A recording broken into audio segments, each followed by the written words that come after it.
In this video, you will learn how to fix Instagram story video quality after upload. So hey, I am Sam and welcome to our channel How to Guided. If you want to fix the Instagram story video quality after upload, you have to follow this video. But before starting the video, make sure to like and subscribe our channel and press the bell icon so you can never miss any update in the future.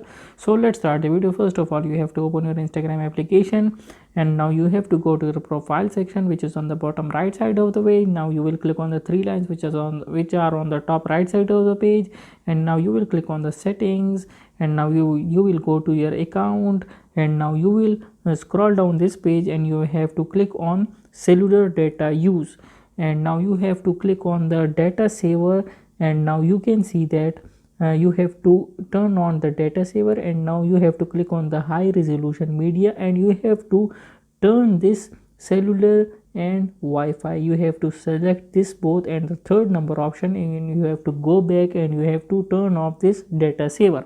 So you have selected that high resolution media will be uploaded on and shown to you in the cellular as well as Wi-Fi network. And media upload quality, you have to check this option to upload highest quality available on your mobile phone of that specific video. Upload at highest quality, and this option is also turned on. So this is a simple process of fixing the Instagram story video quality after upload. If you found this video helpful, make sure to like and subscribe our channel and press the bell icon so you can never miss any update in the future. And if you have any confusions in your mind, you can ask them in the comment section below. I will see you guys in the next video. Till then, bye bye.